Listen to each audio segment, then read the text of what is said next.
भाई बहनों, praise the Lord. सभी को जय मसीह की। आज के वीडियो संदेश में परमेश्वर के पवित्र आत्मा की अगुवाई, उनके प्रकाशन से हम लोग 3 विशिष्ट नियमों के बारे में चर्चा करेंगे जो परमेश्वर के आत्मा ने अपने दास के जीवन में प्रकट किया है। और वो 3 विशिष्ट नियम में पहला नियम है पवित्रता का नियम, दूसरा नियम है न्याय का नियम और तीसरा नियम है प्रेम का नियम। तो परमेश्वर के पवित्र आत्मा, उनके वचन ने जो अपने दास पर इन 3 विशिष्ट नियमों को प्रकट किया, तो इन 3 नियमों से प्रभु का क्या तात्पर्य है। प्रभु इन 3 नियमों के द्वारा कलीसिया को, मंडली को, अपने लोगों को, अपने बुलाए, अपने चुने हुए लोगों को क्या बतलाना चाहते हैं, क्या प्रकट करना चाहते हैं कि उनके जीवन में 3 प्रकार का विशिष्ट नियम क्या मायने रखता है। तो आइए परमेश्वर की अगुवाई में छोटी सी एक चर्चा इन 3 नियमों पर हम लोग परमेश्वर के प्रकाशन से और मार्गदर्शन से देखेंगे। तो पहला नियम जो है पवित्रता का नियम। तो हम लोग जैसा जानते हैं कि यदि हम लोग पाप में जीवन जीते हैं, यदि हम लोग पाप में रहते हैं, तो हम लोग यीशु मसीह की देह और पवित्र आत्मा में जो बपतिस्मा पाए हैं, उस पवित्रता को हम लोग भंग कर रहे हैं। क्योंकि अगर हमारा चाल चलन उस उपदेश के अनुसार जो हमें पवित्र शास्त्र में मिलता है, या जो हम लोग गिरजाघरों में सुना करते हैं, जो हम लोग कलीसिया सभाओं में सुना करते हैं, जहां हम लोग अपने विश्वास का अंगीकार करते हैं, पश्चाताप का अंगीकार करते हैं, परंतु यदि हमारा चरित्र, हमारा व्यवहार, हमारा स्वभाव, हमारा चाल चलन, हमारी कोशिश परमेश्वर के अनुग्रह के बजाय यदि अपने कर्मों पर निर्भर रहती है, जैसे कि आज हम लोग संसार में देखते हैं कि वो चर्च तो जाते हैं हम सभी लोग, परंतु हमारे जीवन में वो पवित्रता, वो ईश्वरीय स्वभाव, वो ईश्वरीय गुण, वो ईश्वरीय चाल चलन नहीं है।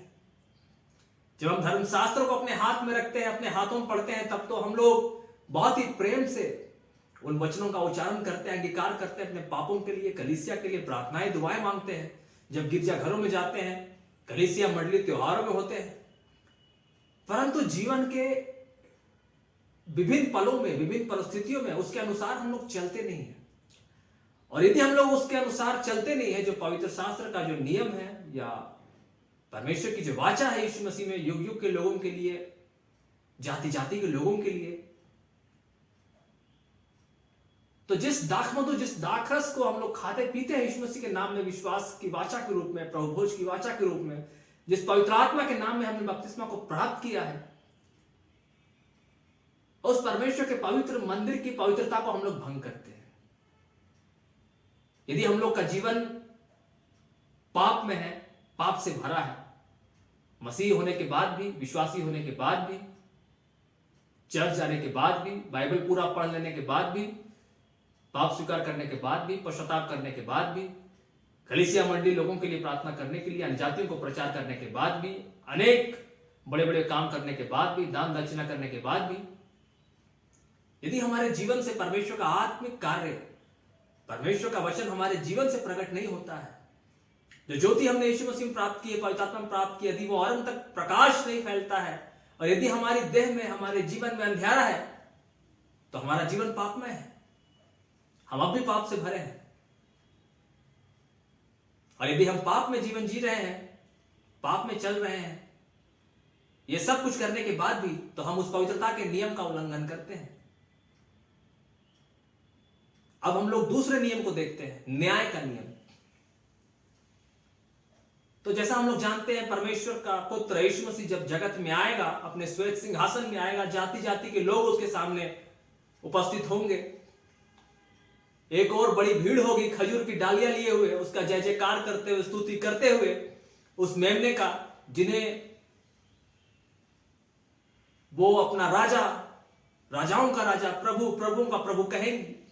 और जिसके लहू और मांस से वो संसार के उस महाक्लेश से निकल कर आए हैं, अधोलोक से निकल कर आए हैं, पाप, मृत्यु, शैतान, संसार, अधर्म और ठोकरों से निकल कर आए हैं, उस आग की झील, नरक और मृत्यु जो शैतान और दुष्ट आत्माओं के लिए रखी गई थी, जो दुष्ट और दोषी मनुष्यों के लिए रखी गई थी, पश्चातापी मनुष्यों के लिए रखी गई थी, जो उससे छुटकारा पाकर आए हैं, वो उसका जय जयकार करेंगे। और दूसरी तरफ वो लोग होंगे जो बुलाए तो गए, जिन्होंने प्रयास भी किए, परंतु उन्होंने उस जंगली बीजों के समान हो गए जो अच्छी बीज के साथ निकल आई थी। क्योंकि परमेश्वर का शत्रु जो शैतान है, हमारे जीवन का शत्रु जो शैतान है, उसने उन जंगली दानों को हमारे जीवन में डाला, हमारी परिस्थितियों में डाला, हमारे पलों में, हमारी अभिलाषाओं में हमें ठोकर खिलाया और हमें उन जंगली दानों का सामना करना पड़ा। परंतु हम परमेश्वर के वचन में अपने जीवन में वो जड़ न पकड़ पाने के कारण हम उस जंगली दानों के समान उन दुष्ट आत्माओं की शिक्षा, दुष्ट आत्माओं की संगति और चाल चलन में जीवन जी लिए और उसी दशा में मर गए। तो जो लोग पाप में जीवन व्यतीत किए और पाप में ही मर गए हैं, उनके लिए यह न्याय का नियम, दंड का विधान तय करता है। जब प्रभु आएगा, अपने सिंहासन पर न्याय करेगा, भेड़ और बकरियों का, भेड़ तो उसका स्वागत करेंगी, जय जयकार करेंगी, क्योंकि उन्होंने वध किए हुए मेमने के लहू से अपने पापों की क्षमा पाई है। और उनके लिए वो पुरस्कार है जो परमेश्वर ने अपने लोगों के लिए आदि से अंत तक, अनादिकाल से अनंत काल के लिए रखा है, जो उसके विश्वासियों के सेवक है, जिनके नाम जीवन के पुस्तक में लिखे गए, जिनके लिए जीवन का वो मुकुट तैयार किया गया है, जिनके लिए जीवन के वृक्ष के फलों को तैयार किया गया है, जिनके लिए स्वर्ग राज्य प्रभु ने तैयार किया है। जिस पत्थर को राज मिस्त्रियों ने निकम्मा ठहराया, परंतु वही पत्थर कोने का सिरा हो गया। यह हमारे परमेश्वर की ओर से हुआ, उनके परमेश्वर की ओर से हुआ, और यह हमारे लिए अनमोल है, परमेश्वर की दृष्टि में अद्भुत है। तो वैसे लोग जिन्होंने इस न्याय के नियम को तोड़ा है, पाप में मरे हैं विश्वासी होने के बाद भी, या अन्य जाति की दशा में भी, वो उस दंड के भागी होंगे, वो उस अनंत मृत्यु के भागी होंगे जिनके नाम जीवन की पुस्तक में नहीं है, जिनके लिए प्रभु ने उस जीवन के वृक्ष के फल को युगानुयुग के लिए वर्जित रखा है,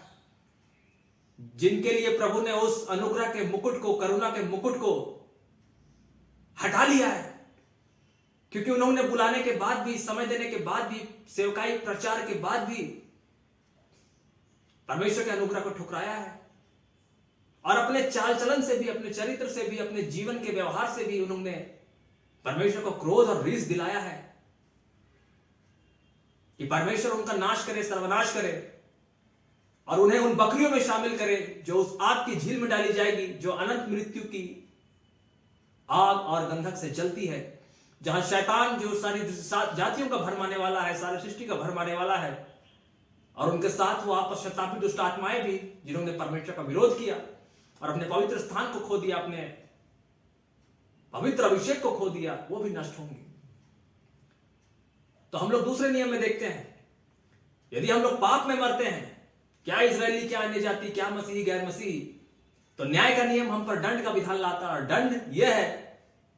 कि जिसने यीशु मसीह के लहू को, परमेश्वर के पुत्र के लहू को अपने पैरों तले रौंदा है, पवित्र आत्मा का अभिषेक को अपने पैरों तले रौंदा है, उसका नाम जीवन की पुस्तक से मिटा दिया जाएगा, उसका नाम उस अनंत जीवन के भाग से निकाल दिया जाएगा। उसके लिए वो जीवन का वृक्ष का फल वर्जित है, अनंत जीवन वर्जित है, और उसे युगानुयुग आग की गंधक और झील में डाला जाएगा। तो आइए हम लोग तीसरे नियम की तरफ बढ़ते हैं, जो है प्रेम का नियम। और हम लोग जानते हैं परमेश्वर प्रेम है, और यह प्रेम यह है कि चाहे हम किसी भी जाति के हैं, किसी भी धर्म के हैं, किसी भी समाज के हैं, किसी भी देश के हैं, किसी भी राज्य के हैं,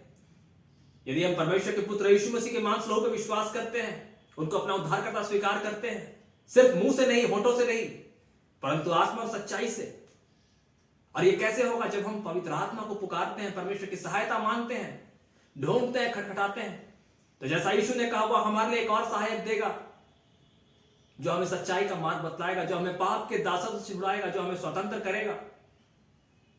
और हमें सही रास्ता दिखाएगा और चलाएगा। और जगत के अंत तक यीशु हमें कभी ना छोड़ेगा, अनंत जीवन तक यीशु हमें कभी ना छोड़ेगा। उस पवित्र आत्मा के द्वारा यीशु हमेशा, परमेश्वर का वचन हमारे साथ रहेगा। और जब हम पवित्र आत्मा पाते हैं, प्रतिदिन यीशु मसीह में समय बिताते हैं, आगे बढ़ते हैं, तो जब हम जीवित भी रहते हैं तो मसीह में ही जीते हैं, और जब हम मरते भी हैं तो मसीह में ही मरते हैं। उस पवित्रता का नियम को पवित्र आत्मा के द्वारा हमारे जीवन में परमेश्वर पूरा करता है, और उस न्याय के नियम जो दंड का विधान लाता है, यीशु मसीह में हमारे लिए छुटकारा प्रदान करता है। तो यहां हम लोग देखते हैं, यदि हम लोग पाप में जी रहे हैं तो हम लोग परमेश्वर के मंदिर जो यीशु मसीह और पवित्र आत्मा का मंदिर है, परमेश्वर की स्तुति का मंदिर, उस पवित्रता के नियम को हम लोग भंग करते हैं। और यदि हम लोग पाप में मरते हैं तो हम लोग उस न्याय के नियम को भंग करते हैं, और जिसका फैसला दंड का विधान है। इसलिए हम सभी भाइयों बहनों के लिए अच्छा है कि प्रभु परमेश्वर यीशु मसीह जो जीवितों का मुर्दों का न्याय करने को आने वाला है, हम उसके प्रेम में सिद्धता की ओर आगे बढ़े। और ये सिद्धता हमारे कर्मों से नहीं होगी, हमारे उपवास से नहीं होगी, हमारी प्रार्थना, हमारी कोशिशों से नहीं होगी, क्योंकि परमेश्वर ने कहा जो मनुष्य से नहीं हो सकता वो परमेश्वर से हो सकता है। और परमेश्वर का पुत्र जगत में इसलिए आया कि वो मनुष्य पर दंड की आज्ञा नहीं, अनंत जीवन की आज्ञा दे, उन्हें अनंत जीवन की आशा दे, उन्हें धीरज दे। तो हम लोग अपने आप को, अपने जीवन के हर एक बोझ को, अपने कमियों को, निर्बलताओं दुर्बलताओं को, अपने पापों को सिर्फ दिखाने के लिए गिरजाघरों में जाके, चर्चों में जाके, उत्सव त्योहारों में सिर्फ अंगीकार ना करें, परंतु सच्चे मन से प्रतिदिन के बोझ को, प्रतिदिन के भार को, हर एक कार्य को प्रभु परमेश्वर को सौंपे यीशु मसीह के मांस लहू में, पवित्र आत्मा में। और प्रतिदिन, हर एक समय, हर एक पल, इस जीवन से मृत्यु तक, मृत्यु से अनंत जीवन तक हमारा सारा बोझ, हमारी सारी सहभागिता, संगति, सारा विश्वास, आशा, प्रतिज्ञा प्रभु में होगा। और प्रभु हमें पवित्रता के नियम में सिद्ध करेगा, न्याय में यीशु मसीह के सिंहासन के सामने खड़े होने योग्य बनाएगा, और अपने प्रेम के द्वारा हमें अनंत जीवन प्रदान करेगा। तो हर एक सुनने वाला इस 3 विशिष्ट नियम जो पवित्र आत्मा ने हम पर प्रकट किया अपनी कलीसिया मंडली पर, इस पर मनन चिंतन करे, प्रभु के साथ संगति करे, प्रार्थना करे, और प्रभु से सहायता मांगे। प्रभु हमें जीवन में सिर्फ अगुवाई, मार्गदर्शन मत दीजिए, प्रभु हम में होकर कार्य करिए और हमें आगे बढ़ाइए, कि हम उस अनंत राज्य के वारिस हो जाएं जो आपने अपने पुत्र, अपने पुत्रियों के लिए आदि से तैयार किया है। हमें पाप, मृत्यु, शैतान, संसार, धर्म से छुटकारा दिलाइए, और इस जीवन से अनंत जीवन में हम कैसे प्रवेश करें, उस रास्ते में हमारे सहभागिता कीजिए, हमारे प्राण, हमारी आत्मा अनंत जीवन की रक्षा वाली कीजिए। अपनी दूतों की सहभागिता के द्वारा हमें छावनी दीजिए, पवित्र आत्मा की सहायता दीजिए, और हाथ पकड़कर हमें बढ़ाइए। तो इस मैसेज के द्वारा हर एक सुनने वाला बहुतायत की ब्लेसिंग को रिसीव करे, और अपने जीवन को प्रभु की पवित्रता, प्रभु के न्याय के अनुसार और प्रभु के प्रेम के अनुसार आगे बढ़ाए। आमीन।